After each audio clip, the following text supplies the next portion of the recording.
Now, what about Mississippi State, which is one team that you have listed under your most volatile team projections for the upcoming season? Much like Kentucky, they've got a number of toss-up games, I believe five, according to your model.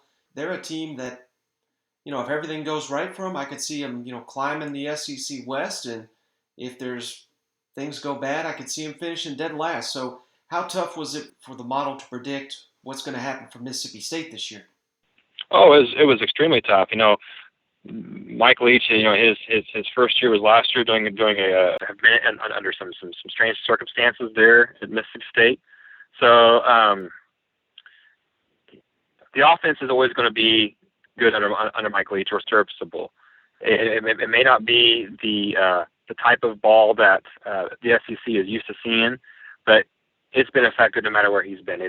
Whether that be Lubbock, Texas, or whether that be up at Washington State. It doesn't matter. That system he runs tended to work.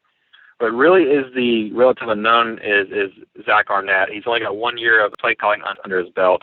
And he did an above average job last year. He didn't do a bad job, but the model isn't sold on what he's doing yet. It's got him with a C+ grade for that first year.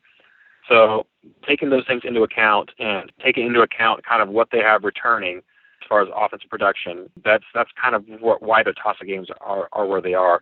It has them where they can finish anywhere from 8-4 to 3-9. So it's another one of those wishy-washy teams, like you said, could finish 8 wins and be looking good in the SEC West, or could finish at the bottom. It just kind of depends on how that defense develops and how Mike Leach's pieces are starting to fit together on for his system on offense.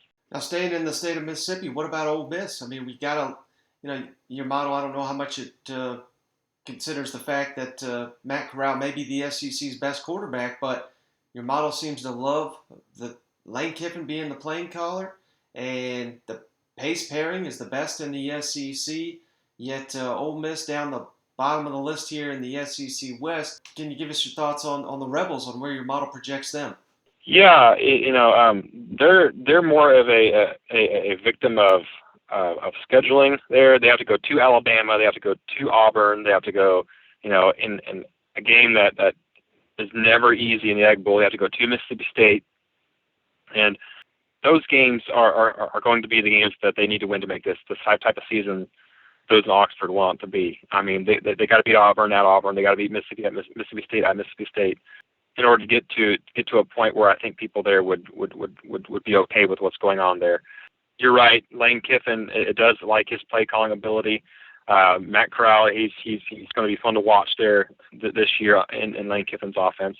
DJ Durkin, this is his fourth year in my database. Calling plays. He's rated as a B- guy, so he's above average. And because of that, you see my model has them in 4 toss-up games and going 3-1 in those toss-ups. So that coaching staff experience and the way that they has them meshing is shows in those toss-up games. If you notice, I have an average expected wins total for that tells you what to expect out of each team historically, when taking into account their roster talent and the roster talent of the teams they're playing. And Ole Miss, their roster talent discrepancy for their schedule is 14.9 right now, okay? And historically, since 2008, the average expected wins for that type of pairing is 7 wins. And that's right at where the model has Lane Kiffin finishing at 7 wins. So if he gets to 7 wins with that schedule and the amount of talent he has on his roster, that's about where he should have done. Anything above 7 wins is probably something to be cheering about and doing backflips about.